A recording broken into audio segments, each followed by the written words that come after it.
You're listening to the episode of Mr. Allard's Neighborhood. This is a place we're entitled to Brad's opinion. And now for your host, Brad Allard. All right. Beautiful day for January. We have the mayor, Chris Fletcher, here today. He's going to tell us all about what's going on with the city. And we'll just have a general discussion on the infrastructure. Also, last night at the meetings, they talked about the expansion of the committees and board commissions and things like that. We'll talk about what they do and how you can be involved if you wish, and what the process is, and how much influence they have, whatnot. And just general chit chat, why not? Just to keep in touch with what's going on. So how you been today? Good. It's another great day in the neighborhood, huh? Lucky to be in Burleson. Yeah, tell you well, what, it's a great town. It really is. I mean, I've been doing a lot of these nonprofit shows or other stuff like that, and just, wow, we're fortunate as a community to have these many people that give their time and money and effort for all these things that we got going on. I don't know other communities that can say that. I don't, compare ourselves to Cleveland or Joshua. I don't know what they got going on, but I know that we got a pretty good deal. We really do. And we really do. And then we have churches that are pretty active, very active. Very active. Yeah, and so it's a great thing. I think we'll also maybe towards the end just kind of hit on the election business. It's another sign-up start next week. You can just talk about it in general terms, and that's about it. Because, my only comment about that right now is don't listen to all the gossip about this guy or this gal might run. Who knows about that stuff? You get something that gets thrown out there on the Facebook, and it gets a life of its own. So just, check into the Mr. Allard's Neighborhood, though. We'll keep you up to date. Who knows? I got to throw a plug in. Speaking of plugs, it's time to do the ads. All right. Thank you, Daniel Baisden at CrossFit Burleson, 317 Southwest Wilshire. Hope you're doing well. I'd love to have him be on the city council, but didn't live in the city. And doggone him, he moved to just outside it now. That's unfortunate. But anyway, Daniel Baisden, CrossFit Burleson, 317 Southwest Wilshire. At CrossFitBurleson.com. I hope you're doing well, you and Amber and the kids. I know school is back, and it's always funny. The parents are the most relieved when school starts up again every semester. After about 2.5 weeks or whatever, Christmas, they're ready to get rid of the hoodlums. Thank God, Anyway, CrossFit Burleson, 317 Southwest Wilshire. They got the programs and the trainers and the whole shooting match. So there you are. Also, Shandy Stogsdill at the Stocks Group. She'll be on next Monday, and we're going to be talking about real estate, and she has some other things she wants to talk about, and I'll just leave it to then. When people say, I'd like to be on your show, I get a somewhat of an idea what they're talking about, and then I say, and let me find out the rest on the show, because I don't want to be one of these, behind-the-scenes maneuvering types, because it always bites you in the backside, and you always regret it. So I just said, if you got, something you want to announce or whatever, I'll learn with the rest of you. All right, the Stogsdill Group. Also, if you're looking to move in and around the Burleson area, you need to talk to her. Also, Otto over at Our Place has, it always is going on. I'm going to be there later this week as always. I know you go there every now and then. How many times a month do you think you go there? 2-3 times? Probably more than that. Yeah, me too. I mean, but it's always good. The service is good, and I've always made a real point to say about the wait staff is there's not much turnover in it, and that's a good sign. It shows what kind of employer he is and what kind of atmosphere it is. Also, kind of on a side note, he and others have developed a page, the Burleson Election Facts page on Facebook. So I would look that up. I know I'm part of it. I think that's his. Well, he is the one who invited me, so I don't know who started me too. Yeah. Jackie Jones is the administrator. I don't know how much he had started it, but he's the one who invited me to it. And so you're on it as well, right? Right. All right. And so if you're looking for, the facts, so to speak, and the design is to try to make it a civil and factual conversation, not a bunch of speculation and what if and all that other stuff. We'll see a success when if it's truly facts or speculation. Well, that needs to be foremost on some of these sites, and it's not. Yes, I know. We all experienced that, haven't we? The last election, when you ran in, took on a whole different character that I'm hoping this one avoids, and I'm sure you do the same. So I haven't heard a lot of hair pulling going on, but then it's not election season yet. But I think that this will be a good place to find out what's going on, who's running, how to run, what's his stance. It's a good place also for people to find out who's going to be on not just this show, but at other platforms, whatever. So there you are. So check it out, guys. Well, and one of the other things I want to bring up, I'll bring this up. You want to go ahead and do your sponsor No, first? you know, it's all right. Well, it's like we have a deal on 174, and everybody's complaining about the lights. I complain about it too. Mm-hmm. And, you know, misinformation is probably our most detrimental issue. Okay. Heard that. The lights on 174 do not belong to the city, but people are out there saying that there is a department of lights. There is not. The Tex Dot has that. We have got a lighting system that we will be taking over to help with the traffic, and there'll be real-time adjustments as the day goes on. Mm-hmm. So it's one of these things that any Facebook page, when you put something out there that you don't know to be true, you're the problem. Mm-hmm. Okay. Well, let's return to that at the end of the show as well, because that's a good comment. All right, because we don't need to have this again. And on to the other sponsors. Of course, yesterday I had Chris on from Wild Cigar and Culture, so I invite you to check out that YouTube and or Facebook posting, and it'll be on Apple and Spotify probably before I'm done here. So, and he's got a lot of stuff going on tied in with the NFL playoffs, and we talked a lot about it. That I'll bring up a question that we brought up yesterday about city business and restaurants, and so I'll remind me to bring that up again. But Wild Cigar and Culture is really a nice place. I gave out gift cards from it, and I got a lot of positive response. Like, thanks, I've been wanting to do this, or I go here quite often and all this business. So check out that show. It's really interesting to talk to Chris because he's very articulate and he's very bright, and we talked about what he learned about in running a business. And it's, you ran a business, you know how easy it is. And Yep.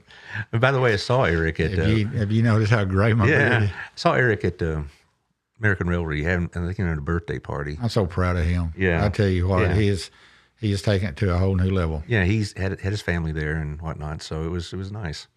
Also, thank you to Tiffany over at Local Life. The magazine's out. It's 30,000 homes. I know it's on the counter at our place and other businesses. I walked in a couple of retail outlets. I went to local mechanic. I think it was Christian Brothers, if I believe right, and they had it on the coffee table. So there's a lot of positive advertising that goes on with Local Life, and also the locallifetx.com keeps it current. So even if you don't have a magazine in front of you, you can always look it up on your phone. And then, of course, we have Southern Gym. I understand today we have a birthday. Is that right? Boy, aren't you in the know? I was going to bring something up about that, but you kind of killed my thunder here. Okay, bring it up. Okay, I say happy birthday to my wife, Nancy. Yes, I did marry up. Okay. Yeah, I get that a lot too. If you're mad about me being mayor, you need to blame it on her, because it wasn't for her, I wouldn't be here. Well, now, from what I understand, she's in your corner, but she would be probably just fine if you serve a few terms and retire. Right? So. We're on the same page. Yeah. I mean, we've got things that we need to get done, and I'm going to get it done, so I'm staying. The next term after this one, if I'm still around, we'll make a decision then. But we're using our retirement time up really quick. Yeah. Well, so what you need to do though is take her to Southern Gym for her birthday. I don't have to take her there. She goes on her own. Yes. My wife said she's seen her there a couple of times at least. And it, they had. And I'm lucky. I am very lucky that my wife just doesn't go spend money like crazy. Like, there's some women out there that does not have a filter. Mine does. I don't have to worry about it. Well, that's true. And not just women. I know of a couple of guys that need to rein in their spending as well. But my wife is like that. The guys are getting pretty bad here. Yes. But the women, at least my wife, she's always like, making sure it fits in our budget before we do anything like that. But so I'm very blessed. How'd you know it was Nancy's birthday? Somebody told me. A mutual friend of ours, James Smelly, told me. Okay. He told me. I told him Sunday Would. I told him Sunday you were going to be on the show. Oh, it's Nancy's birthday. And then he texted to remind me as well. So yeah, I was going to surprise her, and sorry. That's okay. I busted your surprise. It's okay. I think she's still going to be happy with it. All right. Also, Hot Works, Michelle, she'll be on in a couple of weeks. Michelle will talk about running a business at what it takes, because her business is now, a little bit over 2 years old, and she does great stuff for the community. Not just what she provides as a business, but she also is involved in charitable things. Every year she gives money to nonprofits. She'll put all the Burleson nonprofits in a hat, literally, and she'll draw one. And what she did was, I had a show back on in September where all the local nonprofits are on, and they were taking turns in the seat you're in now. And she put all their names in a hat, and she said the first one will get $1,000, and then the rest will get money as well. And that's what she did, and they all got money because she's just very interested in the community like that. That's neat. Yeah, it is. So Hot Works, thank you for what you do, Michelle. It's 731 on John Jones, over by Chicken Salad Chick, which is another hot spot for the ladies of the community. My wife loves it. Also, Melissa Harmon, Texas Farm Bureau, 682-804-0534. Hopefully I'll see you tomorrow at the BNI meeting. Hope things are going well. I know she's had some family illness she's had to deal with. So we pray that everything works out okay. At Texas Farm Bureau, though, she can help you with your insurance. Check out what you got. You see if they can save you money. And if she can't, she'll tell you. If she can, she'll tell you that too. So there you are. And we do have something going on, a coat drive. This is Trinity Chiropractic. You know that joint, so to speak? Joint Chiropractic. Taylor, you get the pun? Anyway. No, Trinity Chiropractic's over on Summercrest and Alsbury. And the doctor, Chase Dias, is having a coat drive. And if you bring in a used coat, he'll give you an examination and an adjustment if you need one, and then maybe work out some sort of plan for you if you need one. But this goes on until Valentine's Day, so we're going to be giving coats away. And, it may not be looking like coat weather today, but it's winter's not over, so there you go. So check out the coat drive at Trinity Chiropractic and see if not only you can help yourself out, but help out somebody else. What are we talking about first? You want to talk about those commissions and committees and whatnot? I know I know you expanded the number of people on these. Correct. Do we have enough people to fill those seats? Yes, we've got a list. Mm-hmm. That's kind of ran through the city secretary's office. What was brought up is the fact that we have a lot of people who want to participate, and we increase the size, and hopefully they'll take some of the load off the people that are already there. P&Z is the big deal. That's about I believe that's the only committee that we have that you have to have a specific skill to be on there. So just not anybody could be on it. You have to have, some relationship to the construction business? You have to understand what's going on. Electrical trade, plumbing, stuff of that nature. You have to be into the real estate markets. You have to understand, and that's the only one where you have to be specific. Now, if you do have qualifications, like in the parks or something like that, they do look at that. What qualifications would one have to be on any commission? Have to live in the city. Okay. I believe that's the only thing you got. Really? So they don't do like a FBI check or anything like that? No strip searches or anything like that. Get the TSA. Don't worry about it. But I would imagine there's got to be some kind of. I think that's background. only council, so I don't know. Okay. I don't know. Or is that when they wand you as you come? Oh gosh, no. Yeah. Well, but surely not just anybody can be on a commission. There has to be some sort of. I don't want to say background check and like you're going for a top secret job, but they probably do want to make sure that you're a community citizen of good standing, that you pay your taxes, and you're not currently doing 30 days. That would be obvious. Those type of people aren't going to apply anyway. You don't know. Well, but you're right. You're right. No, it's pretty open. We're not putting any qualifications on anybody. Mm-hmm. There is a process. There's enough people where you do have to vent and stuff. Mm-hmm. Yeah. That's not P&Z. Yeah, that's right. It's Bill Janish said that. I don't know what he means. So once you expand upon that, Bill, I don't know what you mean by that. But anyway, on the other Bill knows his stuff better than I do, so I kind of lean on him on some of these things. Oh, if I were on the P&Z, I'd be what? I'd be asking everybody questions. I know at one time, I don't know if they still do. One time they had a teenager on it. Somebody from the Mayor's Youth Council on it. Is that still a spot? Yes, we have one where we do. It's a non-voting position. Well, I would hope so. Yeah. Well, it's nice to have the youth involvement, but I can't imagine some 17-year-old kid saying, "Oh, we need to check out the right-of-ways on this one," or what kind of, all this other stuff. He wouldn't even know. It says P&Z doesn't require building code or specialty backgrounds. Well, I would like to, I don't know, but I know that if I were on P&Z, I'd have a very steep learning curve. But I'm not on eligible.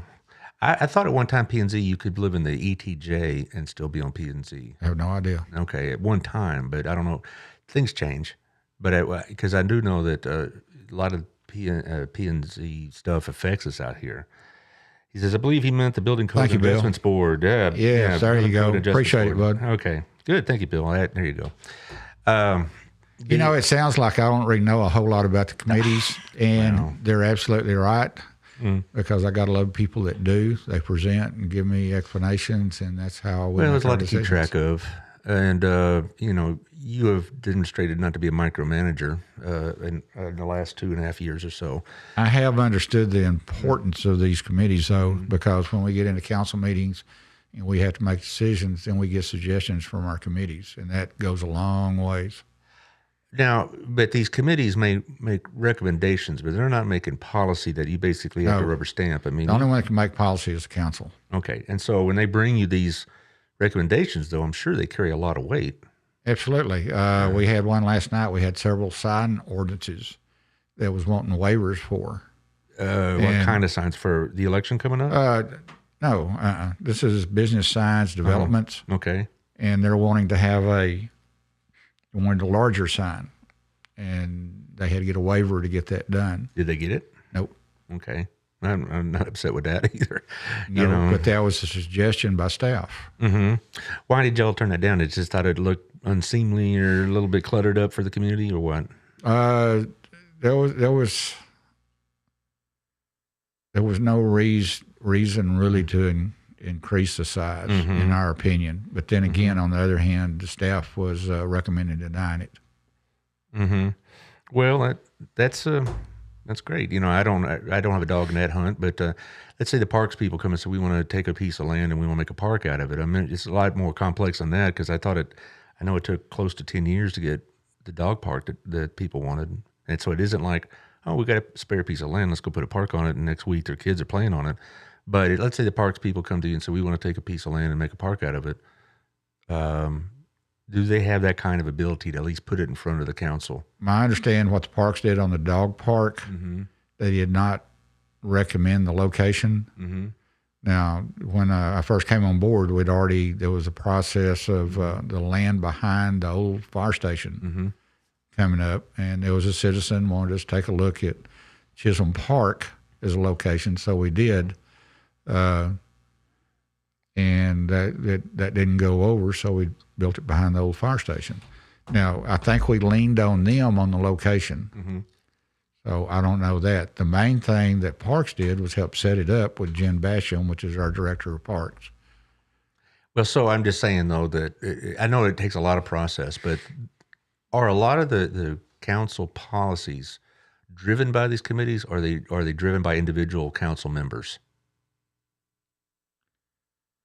Some of them is by council members. I know in the past there was communications going on that, and council was pretty bad about micromanaging. And I've tried to get rid of that to leave it up.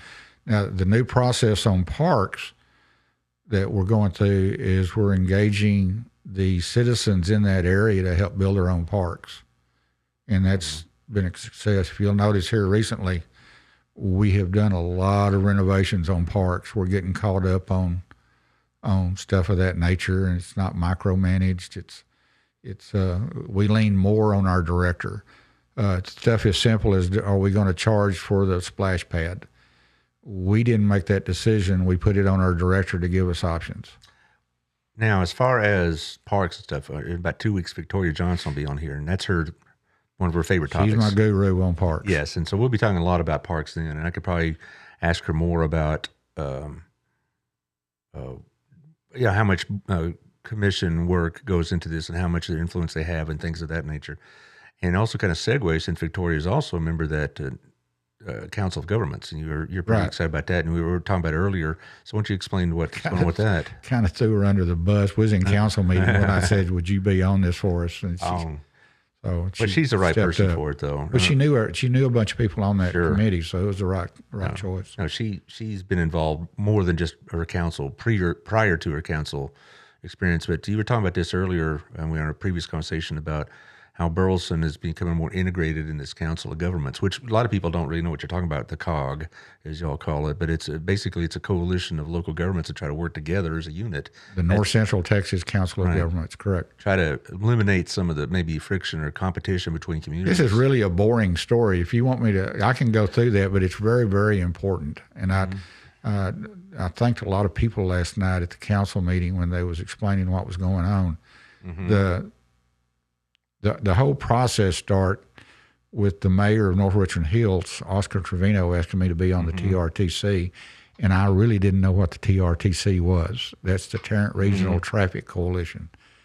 And I didn't get too excited about that because it's Tarrant County.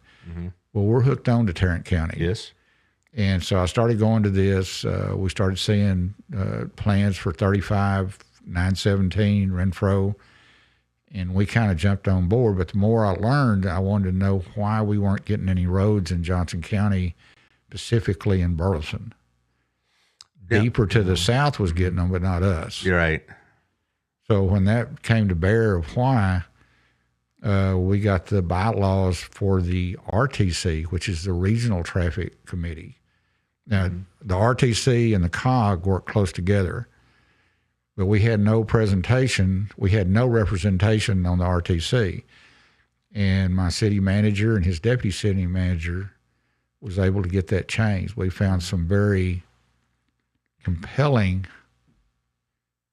information on why we weren't getting anything. No, you're right, though. It was a boring story. Anyway, Okay, I'm done. All right. Well, lastly, on the council thing, I kind of go back to this. I can't believe you did that. I like to do that to you. Somebody's got to do it to you. My wife's going to text me and say, well, he's right. Okay. Well, anyway, the whole purpose of those commissions is for the city council to get residential input. And I guess to finish up this particular topic, people, this is always a complaint of mine when I was in school. It's like, well, we serve on these committees and then they'll do what they want kind of thing. Do these commissions really have input into the system? Are the council people? Is the council the city committees, right? Yeah, the city committees, yeah.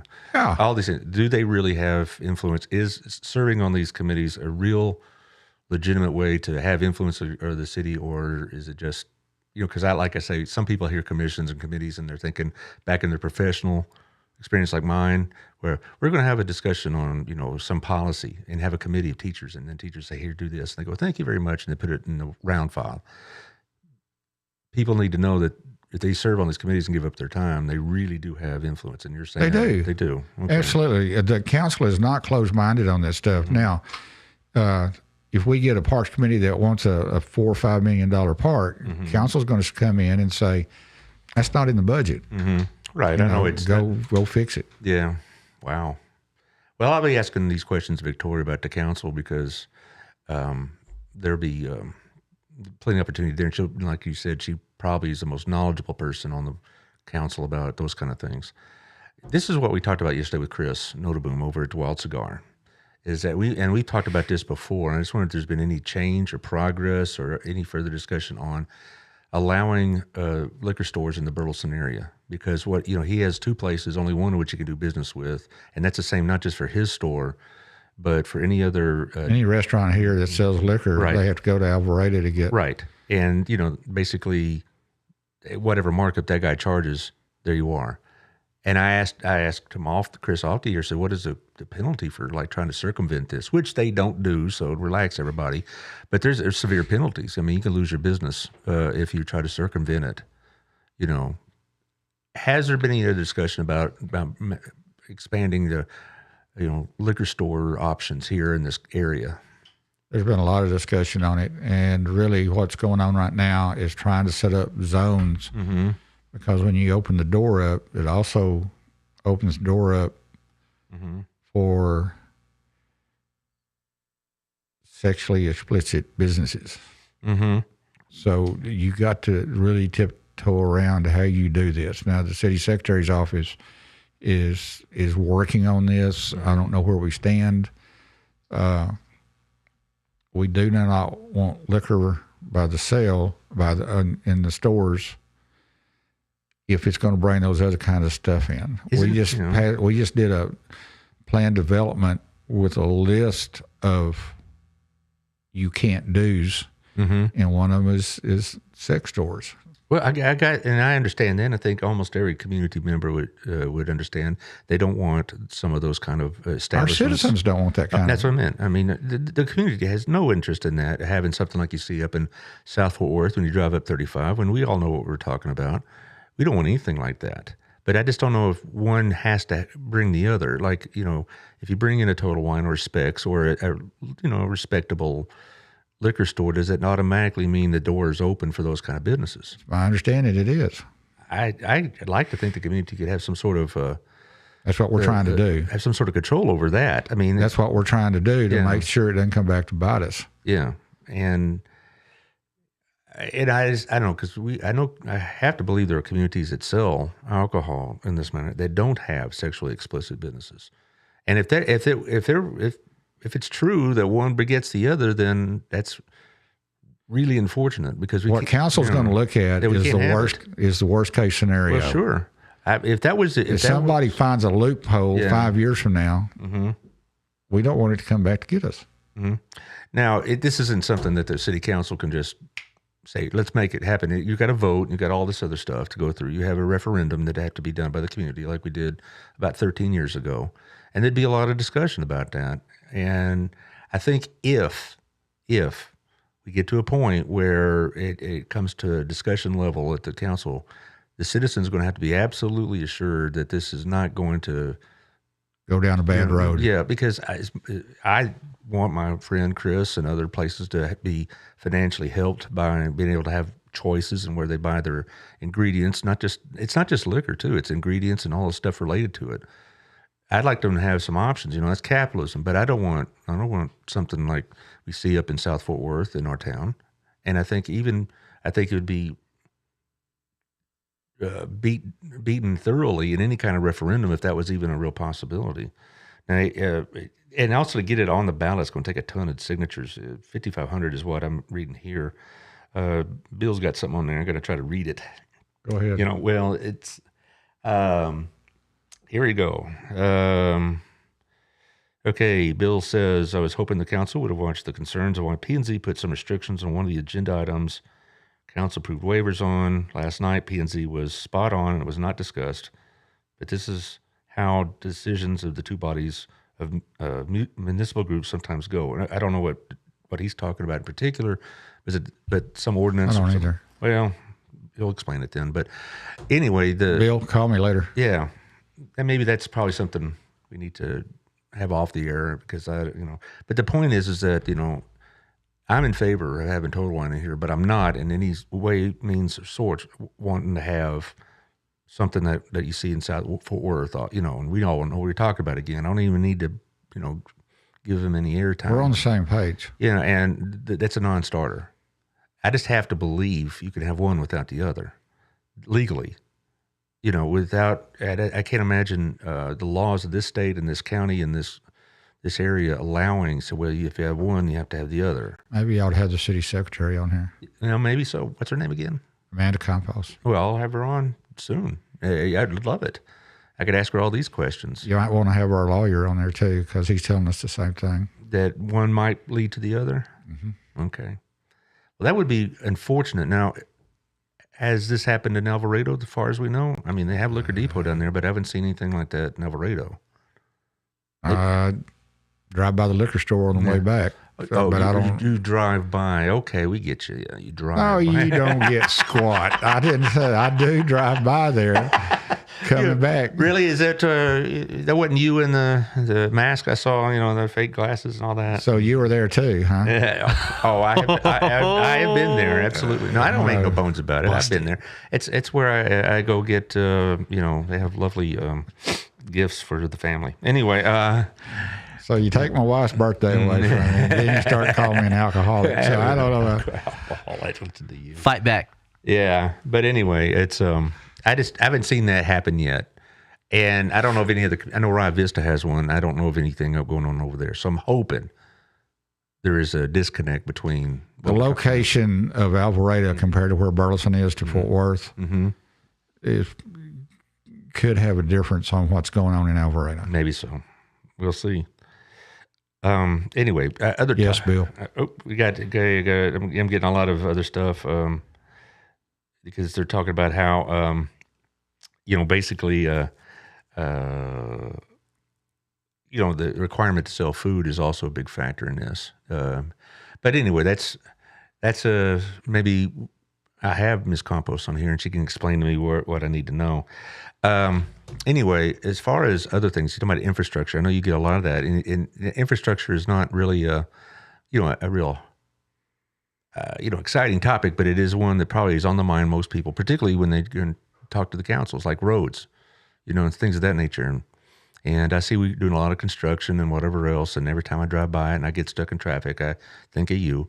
And I just thinking, but it's you get a lot of conversation. I got a lot of comebacks for that one. Go ahead. So, you get a lot of conversation given your direction about the roads and whatnot. Yeah, we're getting there. I mean, we are really getting there. We're getting a lot of help from TxDOT. I guess everything that's happened in the past with the RTC, COG, and TRTC, we have really gotten the attention of people. And we've got several roads that's on the bond that could be picked up by TxDOT. We're getting 917, 35 intersections getting upgraded. 917 is going all the way to Mansfield. We've got QT was on the council meeting last night going on Renfro, and that road in front of them is going to be a 6-lane. That's TxDOT. We have had, because of the vision of our city manager, we have done a lot of the engineering TxDOT likes to see, because when they get a void in their schedule because something's not done, we're able to jump in there and get it done quicker. QT was there, the gas station? Yeah, the gas station. And they were applying for a site approval on Renfro. For a new one? For a brand new one. Okay, I was thinking the one that's on Renfro and Wilshire. Well, this one's on Renfro also. Okay, but this is already there. They're talking about the building one, a brand new one. Which direction? We go to other side of the highway? Outside of Burleson on Renfro. That would be right where I live. Yeah, I live east of town by 3 miles. I drive in Burleson until I turn left on Christopher, and then I'm in the county. I'm in Oak Valley. I understand. Yeah, so, well, that road's fixing to be a mess. Yes, it is. But it's going to be a good mess. I'm sorry it's going to be a mess, but that's something that needs to be done. That bridge needs to be upgraded to a wider bridge. They're going to do that. Well, I've lived through this once or twice before. When I moved out, there was just 2-lane blacktop with trees I remember right on the that. road, And I know. And then in about 94, 95, they widened it, and everybody thought it was going to be a 4-lane, but it's 2-lane with nice wide shoulders and all that. But they sure took out a lot of trees. I know the environmentalist in me hopes they can keep as many trees as possible. But as far as I think we took them all out the first time. Well, but you remember, and it was kind of dangerous because the trees were really close to the road, and the kids I was teaching at the time would tell me you have to really be careful, because if you look away for a second, you could end up hitting a tree because it was too close to the road. Renfro needs to be upgraded right now. Well, it's going to, and then you got that big housing development that's going to increase traffic considerably. Yeah, and that's going to test our patience, absolutely, because it did the first time, and then when they've done other work on it, and every time Renfro gets worked on, the traffic, and then you got 3 schools that use it, and oh my goodness. Oh, well, it's just life in a big city. You're doing a lot of whining today. I'm sorry. Well, my shoes hurt. And, anyway, whining. Listen to you. Anyway, speaking of whining, it's election time. So you'll probably hear some of that. What a transition. I know. I've been working on these. I like having the mayor here because, it's always a good time to kind of troll him a little, gig him a little bit. He needs it. That housing addition bill's got a lot to say today, but that housing addition is going to more than test Quail Creek. what is that the bridge that crosses? Well, the creek is a lot of issues, with more development, more concrete, less perk in the soil. I kind of lean on Bill on some of this stuff. I really question when a developer comes in and hires an engineer to do the drainage study, the fact that the developer is paying that engineer. Yeah. And there's always there's always direction that you lean to, okay? You can lean towards that developer side and still be legal, but some of the stuff on Also Creek is down the flow where some of the creeks aren't getting cleaned up, and that's out of the city. For a lot of people who are not really clear, where is Quail Creek? I can't tell you specifically. Well, I know. Is it what is the name of the creek? Whereabouts is it, Bill? Yeah, he'll tell us. But yeah. That's kind of nice having a secretary up on the board. I guess so. Well, that's why they come to this show. But as far as the election, next week is when the sign-ups start, right? Is that right? I believe that's right. Yeah, 17th or 18th, I believe. I'm not 18th. 18th. Okay, that'd be a week from tomorrow. We have, even though the elections are held almost separately in a sense, that we have 2 school board, we have your position, we have 3 city council members. That's about the most I can remember in a long time. I know we had several when you were first elected, but now I think that's the most I've seen at one time. We've had either, that have come open for, replacement or re-election, whatever. Well, we don't know which one's open right now. All right. Well, let's see. Bill is, it's by B Nets Grocery. I'm not sure. Bennett's? Oh, Bennett's. Wow. He left the N out. All right, yeah, B Nets. And you know where B Nets is, don't you? Yeah, of course. So what am I saying? Okay. Yeah, they sell nets. Yeah, okay, B Nets. Well, anyway. Hair nets. As far as, we don't know who's running, but they're all, in a sense, open. They're going to either be, you have new people or reelected people. So they're all open. What do you want to see in potential council members? A desire to be there. I don't want people running to get even. I don't want people running because they think they can change the world by being on the council. I have a real problem with people saying, I will change this, I will do this, and I will do that. The first thing you got to learn, there's 7 people up there. And typically everybody that's up there cares about our city. There's not Republicans and Democrats up there. It's just a job. And that's important. I can't imagine having my job without the staff we've got. We've got a great staff. They help us right and left. They're there for us. They give us our options. Our committees give us our options. But this I stuff, if you're doing it for an ego, don't do it. If you do it because you love Burleson and you got some common sense, jump in. Well, I've known a few council members and school board members, and they'll say that the responsibilities and the burden of the job far outweigh whatever perceived benefits or privileges you get. I agree with that. It's not like you walk into a restaurant and you get the best seat in the house. Sometimes you get run out or something. And I've asked them, do you get a lot of, inappropriate or personal contact like 2 a.m. and that kind of stuff? And they said, no, that really didn't happen here. But they've gone, in the grocery store and they've had, oh, by the way, since I have you here, does that ever happen to you? Oh, a bunch. Yeah. Even happens at church. Yeah. Well, I'll bet that's true. No, and that's fine. One of the things that I think has been very pertinent to my success is how I call people back. And so, and I've told y'all over and over, email me at mayor@burlesontx.com. Tell me what you want to talk about and give me your phone number and I'll call you back. And I do. I call everybody back. That's true. I can vouch for that. It's been my experience. And it works. I mean, we get things, you can text back and forth, you can email back and forth, and it takes forever to get something done. All right. Well, just call and talk. You and I are from a different generation, all right, because, using the phone, and that kind of stuff. And, and mail, wow, my goodness, so the younger generation may be doing everything, text. There's nothing personal about it. No, I prefer phone calls. I don't like to hang on the phone, but a lot of times you get everything done a lot quicker just on the phone as opposed to just back and forth, back and forth, back and forth. It's kind of a beating sometimes. As far as topics, what would you like to see discussed in the election?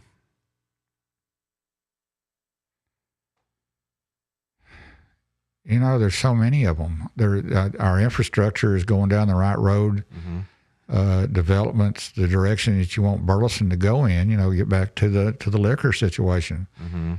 You can't be single-minded in this. You can't just be all parks or be all business. There's a blend here.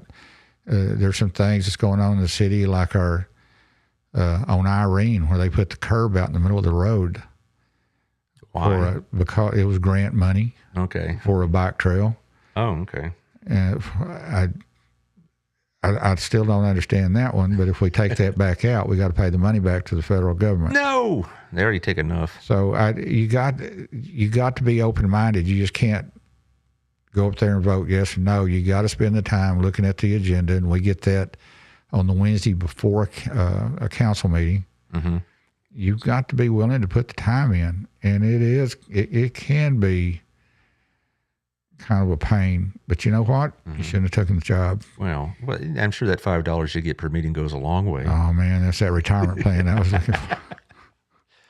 Yeah, it's a good job. I mean, I dearly am thankful for the people in City Hall and all that they do. They take care of everything. Got a great police department, great fire department. Our public works. Eric is really taking that over and doing great work. He's been very pertinent in some of these new roads going in, working with TxDOT. Jackie Jones responds, I want people on council who will work for our city and no drama. Bingo. Thank you, Jackie. I think a lot of people would agree with that. We've had in the last couple of years, and some dramatic meetings, and it doesn't serve anybody's purpose. We've had dramatic meetings for a while. Well, that under your tenure. I mean, I don't know how if it's been more or less. I do know what you're talking about, though. I mean, they've had meetings prior to your tenure that they. Before I ever got on there, it was kind of going down the wrong road on a few of them. Okay. Well, I like the friend comment there. Bill says, I would love to know each council candidate has a responsible personal financial history. If a candidate cannot pass the minimum requirements to become a BAM teller, whatever that is, they shouldn't qualify to have decision making with the hundreds of millions of our tax dollars. Well, that's a voter's choice. As far as like when you run for city council, this isn't like federal office where you make your finances public. I don't know if I want people going through. I might have a problem with that too, bank Bill. Teller. Bill says bank teller, not a BAM teller. All right, but anyway, come on, thumb's a little heavy today, there, Bill. He gets fired up and starts typing real fast. Yeah. That's what, I know what he's saying. B-net. But there needs to be. I don't know if there needs to be like a formal background check or whatever else. But the voters need to take it upon themselves to make sure the people that are putting themselves forward are people that you have explicit trust in, that don't have backgrounds that make you question.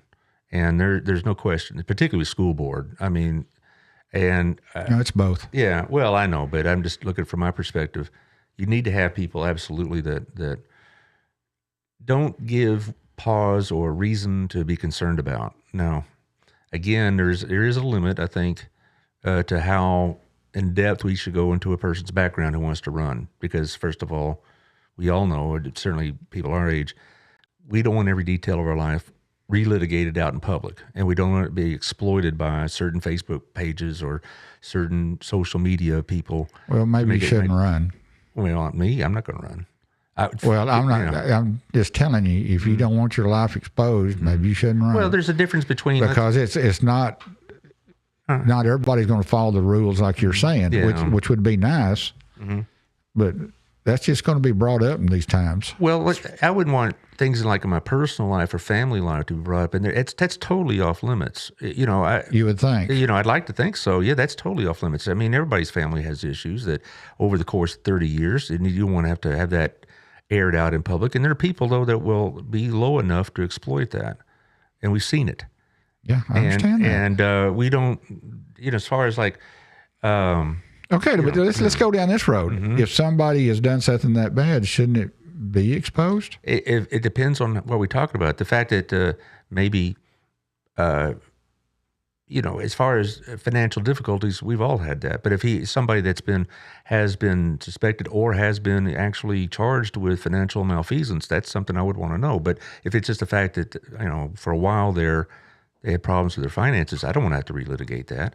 And everybody has a family, they have things that need to stay in the family, and they don't need to have to litigate that.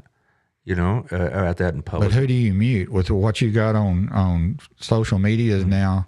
Yeah. You got a problem of keeping that to yourself. Well, and that's why a lot of people don't run, because it's not like that we have. I agree, and that's a shame. That is, because we have a lot of people that really are qualified to serve, but maybe they went through a difficult divorce in their past, and you got all that. They want to go through that trash, or maybe I don't know. They had some sort of other issue financially, whatever. As far as like, Bill mentioned, or Jackie does rather, criminal records, that's public information, and you could, I don't know, you could do with what you want. I'm talking about the information that as a person and as a family, you have the right to keep private. And I don't think that's what I think a lot of people worry about. If I had a criminal record that's out there in the public, I wouldn't run, because I know it'd be out there, and it's a legitimate thing. Okay. But if I don't, there are periods of my life that I wish I could do over again, that I didn't make the best decisions, that I didn't act in the best way. And I don't want to have to answer for that for some Yahoo on some cranky Facebook page. How are you going to stop them? You're not. And that's, again, why. That's the problem. That's the problem. How are you going to stop them? You can't. And that's why the problem is.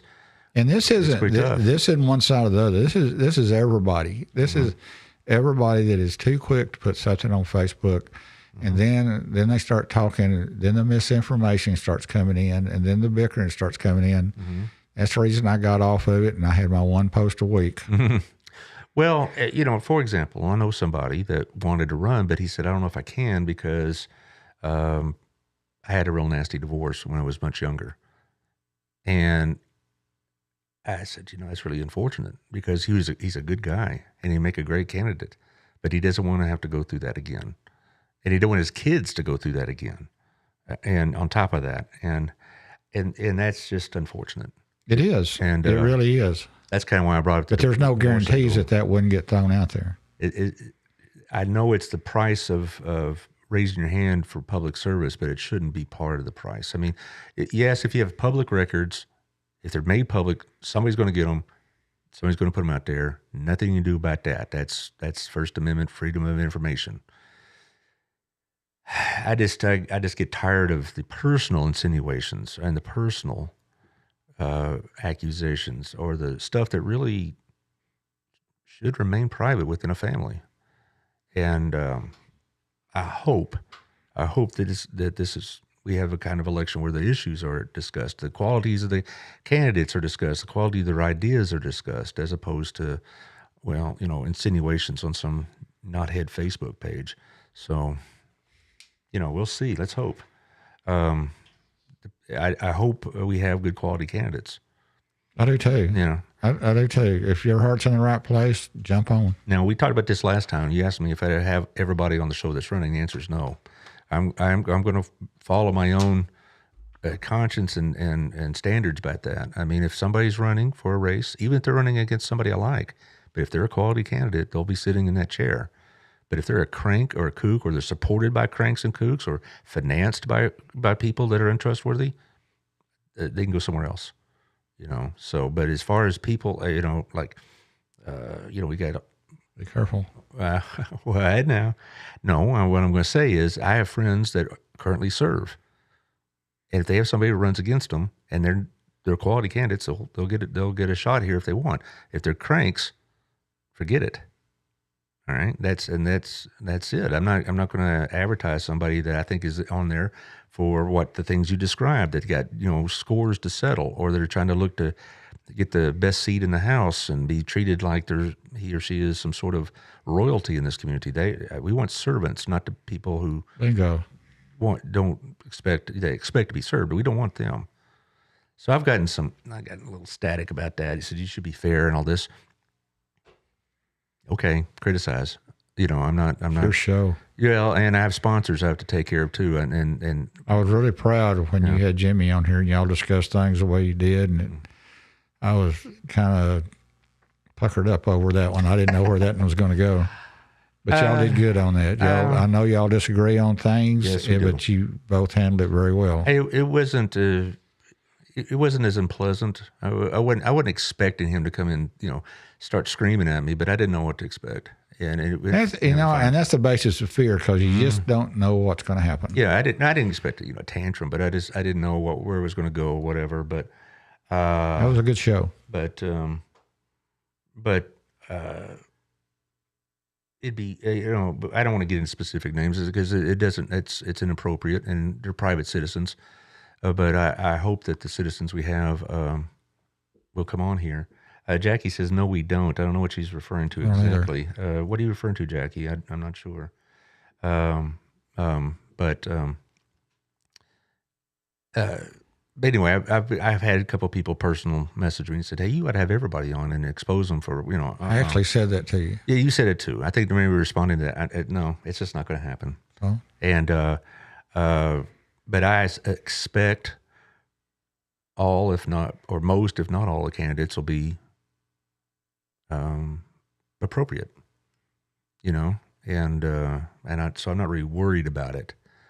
I think most people that know this show are going to either ask to be on it or avoid it, one of the two, because there are people in this community that, believe it or not, don't listen to this show very often, and they don't have a high opinion of it. So that's just the way it is, so, and that's fine. Jackie says, no, we don't want cranks on. Well, okay. That's up to us though, isn't it, as voters? I guess we need to get off the show now. Yeah. All right. Anyway, okay. Anyway, any last words you'd like to drop on us? We are, how do I say this? When we started doing the infrastructure and noticed that there was discrepancy in how the roads were being built, I have teamed up with the mayor of Cleburne, Scott Kane, and the mayor of Joshua, Scott Kimball, and also with the commissioners, county commissioners, and the new county judge, Chris Bedecker, which I am really excited about. And we are bringing all the mayors of county together and discuss our regional roads, which is something that TxDOT sees. If it's regional, you have more possibilities. I want to assure everybody I'm not turning my back on Burleson, but I'm aligning to get Burleson stuff done better. I'm really happy with the relationship I've gotten with Cleburne. I'm really tickled to death about Chris Bedecker being our county judge. He's going to bring us closer together with everybody. Our commissioners are second to none. There was a story told about, tree never falls down in the middle of the day. It falls down in the middle of the night, and those guys send their guys out to get it fixed, and they don't ever complain. We got a good group of people. I met Dale Hanna, the Johnson County DA. I'm excited about that. There's a lot of neat stuff going on. I've got a great council. I kind of lean on Dan McClendon on his history and some of the stuff that he's been through. He's been very helpful. I'm excited for Victoria being on the COG and Dan being on the RTC, which is because of the bylaw changes. He's not on the board, but he is a backup, so he gets to see the meetings and stuff of that nature. Burleson is going in a great direction, and a lot of developments that we're really excited about. So, yeah, y'all bear with us. We're getting there. Well, okay, but next time we meet, I'm sure there'll be some more things to talk about. So I don't know exact date. I don't have a calendar in front of me, but it's always been the second Tuesday of May? Yeah, no, second Tuesday of the month. Yes. No, I'm talking about art shows. Okay, yeah. And the fact you're a candidate now doesn't change that. Okay, that's. So I've been asked that. Are you going to still have the mayor on, even if he's running for office? And I said he's still the mayor, and that's what we're going to be talking about. And so you're. Do they think I shouldn't be on? They think it should get equal time. That's fine. If you have a candidate, and again, and if you have a quality candidate, they'll be on. If not, I will they never. won't. I will never put you on the spot. If I need to back off, I'll back off. No. You'll be on the show as long as you want. As long as you want. All right. But I'm just saying. I had that question asked of me. He said, "Well, he's going to be a candidate. Are you going to give equal time?" Well, this isn't a federal race, so I don't have to. But that's not the point. If you draw a quality candidate, they'll be on. He or she will be on. But if they're like the same standards I just laid out a few minutes ago will apply. But in fact, you're the mayor of the town. Your show every second Tuesday. All right. So I'm kind of addressing that issue. That even if you're all running for office, if Ronnie or Rick or who else is running, Tamara, okay. You didn't have to do that. No, I really didn't. I wasn't trying to be snotty. I just didn't know. Just natural. Yeah. Okay. Fine. Good shot. Well, I've given you some shots. You can give me some shots. No. I've already made that clear. But we'll see. We got Larry Scott coming on next show next Thursday. Oh, by the way, we're gonna have a special show Thursday morning. Just a little quick one about what's going on in the House of Representatives and that speakership business. But we're gonna have Larry, because it's been confusing, and I've had several people say, "You're gonna do a show on this," and so, well, I've been booked up. So Taylor and I are gonna squeeze a little 20-25 minutes. I didn't find out till today that they had already repealed the funding for the IRS agents. Yeah, we'll see if that stands, but who knows. But anyway, we're going to have Larry Scott on. He'll be talking about, I'm sure, Sherry Scott's blessing boxes, but he also has an announcement to make, and I'm just going to wait with the rest of y'all and find out what that is. So I'll talk to you then. It'll be interesting. Mm-hmm.